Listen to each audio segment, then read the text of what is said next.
11 Kabupaten Lampung Tengah akan melakukan demonstrasi kontekstual modul 2.3 coaching dalam supervisi akademik terdiri dari pengamat atau observer, coach, dan coachee. Bersama saya Wiwi Setiadewi dari TK Widya Sastra. Saya Sulistiawati dari SMA Negeri 1 Seputi Surabaya. Saya Tito Agung Riyadi dari SDN 1 Gaya Baru 2. Selamat menyaksikan. Assalamualaikum Mbak Tito. Waalaikumsalam Bu Sulis. Gimana kabarnya hari ini? Alhamdulillah baik Bu. Pak Tito, sebelum kita melakukan coaching, sebagai awalan saya akan melakukan beberapa pertanyaan sebagai praobservasi. Yang pertama-tama saya akan mendiskusikan tentang rubrik penilaian ujian hari ini ya Pak. Apakah sesuai dengan rubrik penilaian atau belum? Yang kedua, apakah sudah menggunakan alur berita dan memberikan pertanyaan yang berbobot kepada coachee sehingga Bapak bisa memberikan kesempatan kepada coachee untuk menggali pertanyaan dan menemukan masalah dan solusinya. Yang apakah prinsip coaching Bapak yang lakukan tadi, coaching sudah sesuai dengan prinsip-prinsip coaching atau belum, seperti kemitraan, proses kreatif, dan memaksimalkan potensi yang dimiliki oleh coachee. Nah, pertanyaan pertama Pak Tito, kompetensi apa yang akan Bapak kembangkan dalam coaching kali ini? Kompetensi yang akan saya kembangkan yaitu kehadiran penuh, mendengarkan aktif, dan mengajukan pertanyaan berbobot kepada coachee. Jadi ada 3 ya Pak yang ingin dikembangkan yang akan dilakukan, kehadiran penuh, mendengarkan aktif, dan memberikan pertanyaan yang berbobot. Dari ketiga kompetensi tersebut, kompetensi mana Pak yang akan dikembangkan secara spesifik? Yang saya akan kembangkan secara spesifik sih yaitu mendengarkan aktif. Ya. Terakhir ya Pak Tito, pertanyaannya, indikator bagaimana yang diinginkan oleh Bapak dalam proses coaching kali ini? Saya ingin coachee saya nanti mendapatkan atau menemukan sendiri atas permasalahan yang dihadapi. Baiklah, demikian ya Pak Tito praobservasinya. Semoga silakan melakukan coaching dengan Bu Wiwi untuk saat ini. Terima kasih Bu atas kesempatannya. Assalamualaikum Bu Wiwi. Waalaikumsalam Pak Tito. Apa kabarnya nih hari ini? Baik Pak Tito. Di sini kan kita berjumpa lagi nih, cuma 8 sampai 10 menit Bu Wiwi. Nah, dalam percakapan ini apa sih bab yang kita utarakan nanti? Saya ingin ini Pak, permasalahan tentang pembelajaran saya di kelas. Nah, dari pembelajaran di kelas itu, apa yang ingin Ibu dapatkan dari percakapan ini? Saya mempunyai kendala Pak, yaitu saya kemarin kan sudah mendapatkan ilmu cara mengimplementasikan pembelajaran diferensiasi Pak di kelas saya. Dan itu ingin saya tularkan kepada teman rekan sejawat saya sesama kelompok B Pak. Seperti itu. Oke, kalau gitu Bu ya. Situasi sekarang di kelas seperti apa Ibu ya?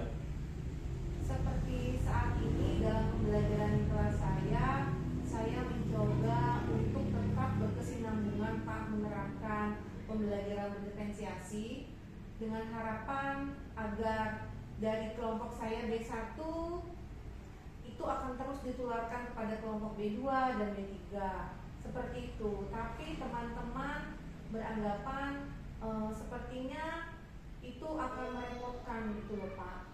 Tapi saya berkeyakinan bahwa hal itu akan mudah dilakukan kalau kita mempunyai niat untuk berkolaborasi bersama bagaimana menciptakan pembelajaran berdiferensiasi. Yang terpenting adalah bagaimana mereka mau menerima pemahaman itu. Gitu ya. Permasalahannya adalah teman-teman tidak mendukung apa yang Ibu lakukan seperti itu. Iya. Nah, apa sih Bu yang kira-kira yang Ibu berpikir teman Ibu itu tidak mendukung?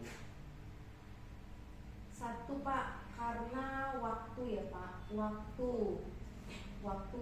Yang kedua adalah media, karena keterbatasan penggunaan IT ya Pak, teknologi. Seperti saat ini kan pembelajaran berdiferensiasi kita harus secara aktif bagaimana inovatif menciptakan satu pembelajaran yang berpihak pada murid.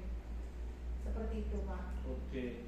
Jadi kalau pembelajaran berdiferensiasi berjalan, yang ingin ibu inginkan di kelas atau di sekolah ibu itu seperti apa yang diinginkan? Nah, saya menginginkan bahwa pembelajaran berdiferensiasi akan terus diaplikasikan gitu loh Pak. Saya ingin bahwa baik kelompok A maupun kelompok B bisa mengimplementasikan pembelajaran berdiferensiasi ini Pak. Karena saya lihat di dalam pembelajaran berdiferensiasi ini merupakan pembelajaran yang benar-benar berpihak pada murid, dan kita melihat nih bahwa anak mempunyai gaya belajar bagaimana, minat yang bagaimana, akhirnya dapat kita satukan di dalam pembelajaran berdiferensiasi seperti ini Pak. Maksudnya seperti itu.